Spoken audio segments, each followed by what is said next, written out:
So, I just wanted to talk today about being selfish and how sometimes it's not always necessarily a bad thing to be selfish. See, the thing is that obviously you shouldn't be selfish all the time. Life requires compromises, and I mean, all jokes aside here, but you don't want to be a doormat. When I say that, I do genuinely mean that. You don't want to be a doormat, but that's partially a joke. That's not what type of person I'm talking about here. What I am talking about here is that it is important to be honest sometimes and to sort of not be afraid to think about yourself in certain situations. And the reason why this is important is that, if you're not setting those essentially foundations and saying, hey, I am going to be a little selfish here and think about myself, you aren't going to be able to succeed as well. The thing is that if you are someone that is constantly letting people push you around, you're not fighting back against people when they're taking advantage of you, you're going to have a hard time moving up in the world. And I mean that in a lot of different senses when it either comes to your work life, your personal life, whatever it may be, your relationship life. The issue is that if somebody sees that they are able to take advantage of you, they're going to do it. And I've had some experiences with that. When I was in my first year of college, I had a roommate that was kind of able to see that I was able to be pushed around. I am a bit of a pushover in the sense that I have a hard time of telling people no. And telling people no is something that I genuinely think is super important. Whether if that comes to alcohol, drug use, or anything else, that isn't advertiser friendly, you should be allowed to say no, and you should be able to feel comfortable saying no. And the thing is that if you're not able to say no to people around you, you're not going to be able to succeed. And the thing is that for me, for a long time, this roommate would ask me to do some things that I asked him to do. We had a little chore chart. And on multiple occasions, I was asked if I could do his portion for that day. And, it would be for a multitude of things. He just wasn't feeling up to it. He had busy projects going on, whatever it may have been. And for me, I would just be like, yeah, sure, I got you. Because that's the kind of person that I am. I'm someone that likes to be helpful, and I'm someone that doesn't like to tell people no. I feel like I'm not being useful when I don't do that. So for me, I've always been very open and being like, yes, I can help you. And while that is a good thing on some levels, overall, it's a negative thing. And not only would I do this, but I've done it in different places that I've worked. Especially when I was working at Subway. When I was at Subway, I was very much not somebody that was fighting back when I was asked to do things that weren't necessarily in my role. All the time I was opening to close. All the time I was doing ridiculous shifts. And I was taking on a lot of responsibility that nobody else was doing because that place was awfully managed. And the thing is that I accepted it because for me, I felt like I had to. The thing is that you don't have to. You're able to tell people no. And I don't want you to think that you're going to fail because you told people no. That's absolutely not the case. Don't feel bad for just being honest, that you don't want to do something, you're not able to do something. And of course, throughout your life, you are going to have to compromise. That's not what I'm saying at all.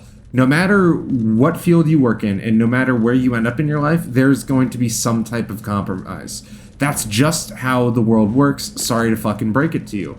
The thing is, though, is that some compromise is fair and other compromise is unfair. And when it comes to compromise that is unfair, You have to be able to stand up for yourself and say, hey, that's not fair. I can't do this. I can't help you. And I think that if you're struggling, like I was, the first place that you need to be able to tell yourself no is yourself.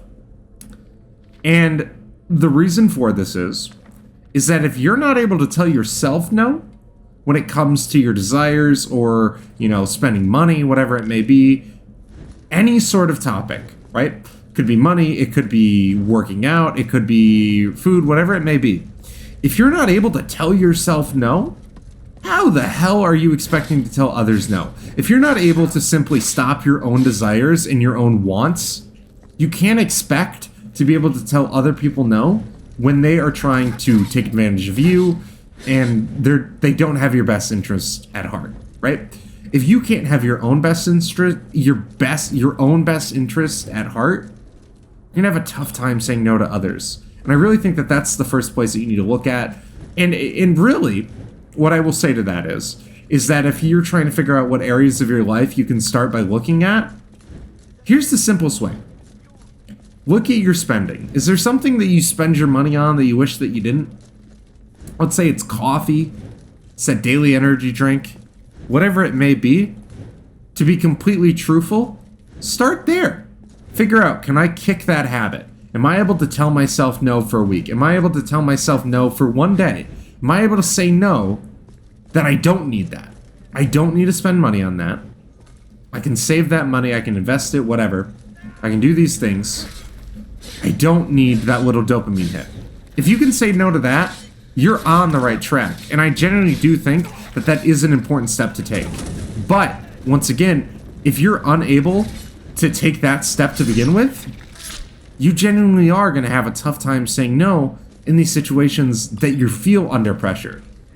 And this leads to the other thing. If you are somebody that feels that,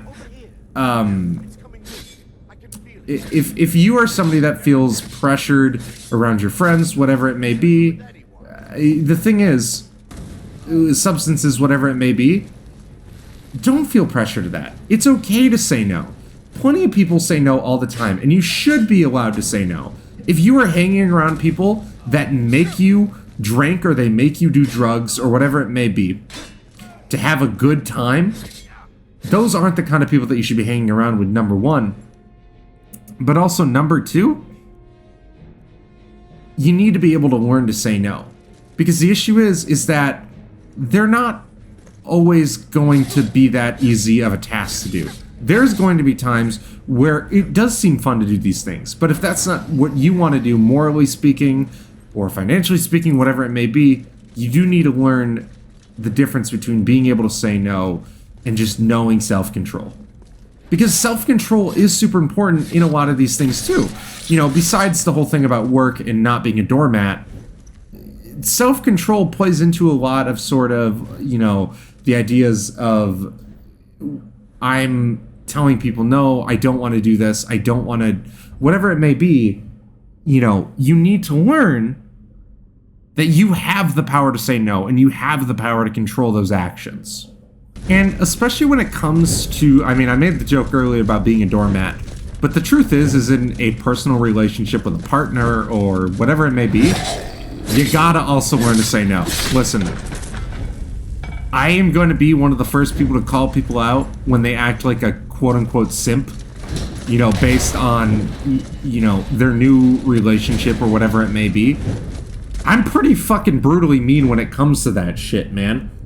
You should not be allowing somebody to control your life, your actions, based off of your new relationship. I don't want you to deal with that, and I don't want you to have that kind of life. It's not a fun life, all right? It's not going to do anything but destroy you mentally, make you unhappy, right? If somebody is asking you in a relationship for an extreme amount of your time, an extreme amount of you, whatever it may be, if you're just constantly reinforcing that for them, you're not, you know, you're not fighting back against it. You're not coming to a compromise. You're simply agreeing with them and letting them walk all over you. letting them, you know, take control of your life, tell you what's going to happen, what you're going to do, you're going to end up in a bad place mentally, right? And that's not like a theory or anything. That's just how it works. That's not what a relationship is meant to be. A relationship needs to be double-sided to some regards. Of course, there's always going to be compromise. I won't lie to you and say that there's never no compromise in a relationship, but what doesn't help is that if you just simply never come to a compromise and simply and if you're simply just going, yes, dear, and not actually thinking for yourself, it's going to destroy you mentally. And it's not going to make you happy in that relationship. It's going to make you resent that person. And I want you to learn that you're able to say no and that you're able to be your own person. Everybody is. Nobody has to be some fucking doormat that isn't respected and isn't given love and isn't given the respect that they deserve. You need to set that precedent for your respect. Because the thing is about the human condition, if we see something that we can exploit like that, we're going to exploit it. So, really, learn to say no. Learn that you are able to set those boundaries and understand that you're your own person.